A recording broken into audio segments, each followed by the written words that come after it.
মালদায় ধারাবাহিক সোনার দোকানে চুরির ঘটনা। এবারে গ্যাস কাটার দিয়ে দোকানের শাটার কেটে একাধিক তালা ভাঙার পর দুঃসাহসিক চুরির ঘটনা ঘটল।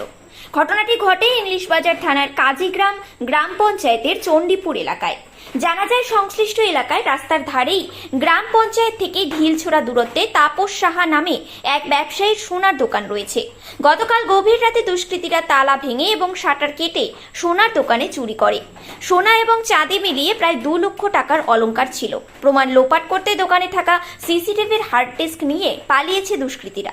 স্থানীয়দের অভিযোগ, দিন 7 আগেও এলাকায় একটি পাইপের দোকানে চুরি হয়েছিল। তারপর আবার এই ঘটনা, তারা আতঙ্কে রয়েছেন।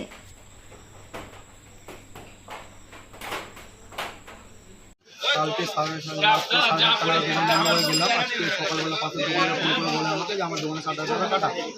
শুনে তৎক্ষণিক বাড়িতে বেরিয়ে আসলাম, এসে দেখি হ্যাঁ কাটা। তারপরে পুলিশ প্রশাসনকে জানানো হয়েছিল, পুলিশ প্রশাসন তৎক্ষণিক এসছে ঘন্টাখানিকের মধ্যে।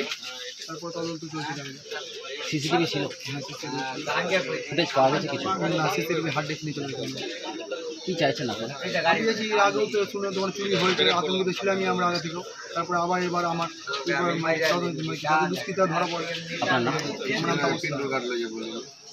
এবং কিছুদিন আগে আপনার দোকানে চুরি হয়েছে, তারপর আবার সোনার দোকানে চুরি হয়েছে, কীভাবে দেখছেন, কী বলবেন, কতটা আতঙ্কে রয়েছে? মানুষ তো আতঙ্কে রয়েছে। আমার তো মঙ্গলবার রাত্রে, বৃষ্টির রাত্রে সেদিন আমার শাটার কেটে যা হোক হার্ডওয়ার্সের দোকানে চুরি, আবার 2 দিন পরে আবার স্বর্ণকারের দোকানে চুরি।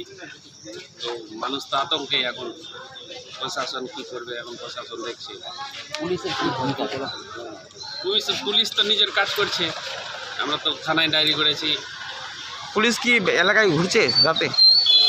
সে রাত্রের কথা তো বলতে পারবো না, কীভাবে ঘুরছে না করছে। আজকে এখানে পুলিশ এসেছে? পুলিশ এসছে আজকে, এই যে এখানে পুলিশ এসছে। আপনার নাম? আমার নাম পিন্টু দাস।